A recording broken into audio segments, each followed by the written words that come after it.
أهلنا في أثيوبيا وصلت أمانتكم، حياكم الله. اللهم اجزي كل من تبرع في هذا المبلغ عنا خير الجزاء. اللهم اكرمه بكرامك واحفظهم بعينك التي لا تنام، واجمعنا بهم برحمتك يا أرحم الراحمين. السلام عليكم ورحمة الله. من قلب غزة ومن بين الخيام نقول لإخواننا مسلمين أثيوبيا، وصلت أمانتكم. أخونا أبو مصعب من أثيوبيا، أمانتكم وصلت إلى غزة، فبارك الله فيكم وجزاكم الله عنا خير الجزاء.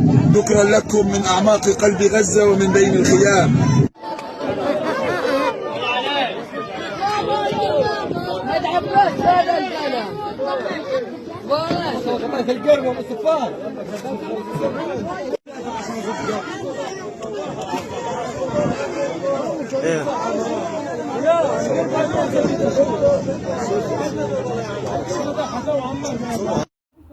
يا إخوتي ويا أخواتي، لا تنسوا إخواننا في فلسطين.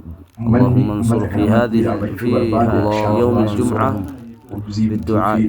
يا الله